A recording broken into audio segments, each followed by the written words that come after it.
Hello friends, इस video में बात करने वाले हैं रेलवे ग्रुप डी 2019 के संबंध में ऑफिशियल वेबसाइट पर जारी हुई एक ऑफिशियल नोटिस के बारे में।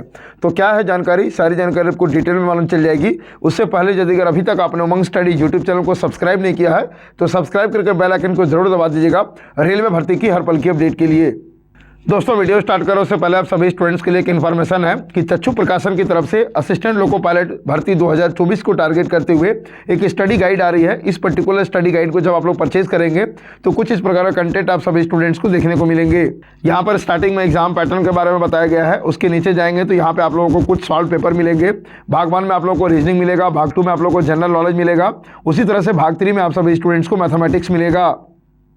उसके अलावा रीजनिंग की, मैथमेटिक्स की और टीसीएस के पैटर्न पे आधारित बहुत सारे बुक्स इनके आते हैं। तो वीडियो का डिस्क्रिप्शन में साथ ही कमेंट सेक्शन में आपको एक लिंक मिलेगा, उसने पे क्लिक करके आगे की प्रक्रिया को फॉलो करके आप आसानी से इन बुक्स को परचेज कर सकते हैं।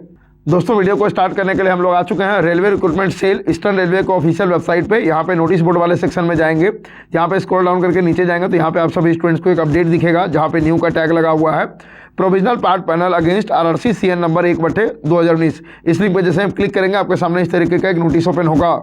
ये ऑफिशियल नोटिस है friend, railway recruitment cell eastern railway Kolkata. Okay, date है 15 फरवरी 2024। ये इनका नोटिस नंबर है।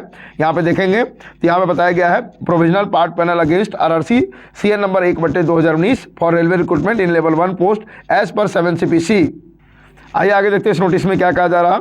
Against 10,868 notified vacancies against centralise employment notice number 1/2019 on eastern railway metro and CLW provisional part panel of 49 candidates for recruitment in post in level 1 of 7 CPC central pay commission CPC pay matrix is appended herewith. यहाँ पे total जो eastern railway के तरफ से vacancy announce की गई थी वो कितनी अनाउंस की गई थी, तो वो था आप लोगों का 10,868। इसमें से अभी जो नोटिस जारी की गई है वो टोटल 49 स्टूडेंट्स के लिए जारी की गई है, जिसमें 49 स्टूडेंट्स को नौकरी मिलना कंफर्म हो गया है। आगे देखिए क्या कहा जा रहा। कैंडिडेट्स में please note that this provisional part panel only consist of candidates whose candidature was kept pending due to lacunae in documents and have now submitted the same. यानी कि कुछ स्टूडेंट्स के डॉक्यूमेंट में प्रॉब्लम हुई थी, उन particular students ने document को दोबारा सबमिट किया, उनके डॉक्यूमेंट को ओके पाया गया, तो उसके बाद जैसे कि रेलवे की तरफ से फाइनली पैनल जारी कर दिया गया। आगे देखिए क्या कहा जा रहा। Result of other DV shortlisted candidates will be uploaded in due course. बाकी जो अदर रिजल्ट है, जिन भी स्टूडेंट्स का डीबी में शॉर्टलिस्ट हो चुके हैं, आगे के दिनों में उनका भी लिस्ट जैसे कि अपडेट किया जाएगा।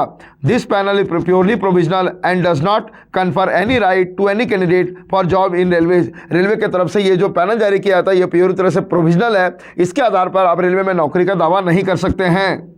The place of the candidates is subject to further verification check at unit level from where the individual offer of appointment would be issued। यानी कि ये जो अब पैनल है, ये पैनल आरआरसी रेस्पेक्टेड जोन में भेज देगी, उस पर्टिकुलर जोन के उस पर्टिकुलर डिवीजन की तरफ से आप सभी स्टूडेंट्स को ज्वाइनिंग लेटर दिया जाएगा, साथ ही रिपोर्ट करने के लिए कहा जाएगा। तो वहाँ पर भी आप सभी स्टूडेंट्स का डॉक्यूमेंट वेरिफिकेशन होगा, उसके बाद जैसे कि आपको नौकरी मिलेगी। यार वहाँ पर भी आपका डॉक्यूमेंट में किसी प्रकार का कोई प्रॉब्लम पाया जाता है तो वहाँ पर भी आपको रिजेक्ट किया जा सकता है।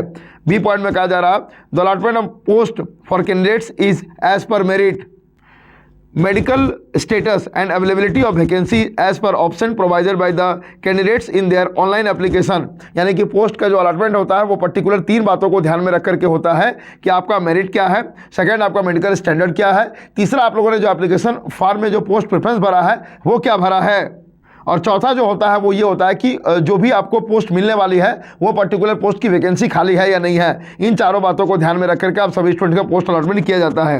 यहाँ देखेंगे तो यहाँ पे रजिस्ट्रेशन नंबर दिया गया है, फिर आप लोग का नाम है, फिर यहाँ पे मेडिकल कैटेगरी है, और यहाँ पे आप लोग का पोस्ट अलॉटेड है, किस पर्टिकुलर स्टूडेंट को कौन सा पोस्ट मिला है। तो जितने भी सिलेक्टेड कैंडिडेट्स हैं उन सभी स्टूडेंट्स को ढेर सारा कॉन्ग्रेचुलेसन। लेकिन यहाँ पे बहुत बड़ी संख्या में स्टूडेंट्स की डिमांड है कि आखिर जो सेकेंड डीवी है वो क्यों नहीं जारी हो रही है। तो इस पर्टिकुलर मुद्दे को लेकर के जितने भी स्टूडेंट्स हैं सभी स्टूडेंट्स एक जगह पर यूनाइटेड होइए, यूनाइटेड होकर के आरआरसी ईस्टर्न रेलवे को अप्रोच करिए और उनको बोलिए कि सेकेंड डीवी भी जल्द से जल्द जारी की जाए। क्योंकि जब तक आप लोग यूनाइटेड नहीं होंगे तब तक आपकी बातों को ईस्टर्न रेलवे कोलकाता की तरफ से बिल्कुल भी नहीं सुना जाएगा। और ये बहुत ही ज़्यादा आश्चर्य की बात है फ्रेंड कि 2019 की ये भर्ती 2024 तक पूरी तरह से कंप्लीट नहीं हो पाई है। मिलते हैं कोई नेक्स्ट वीडियो में, तब तक के लिए जय हिंद जय भारत।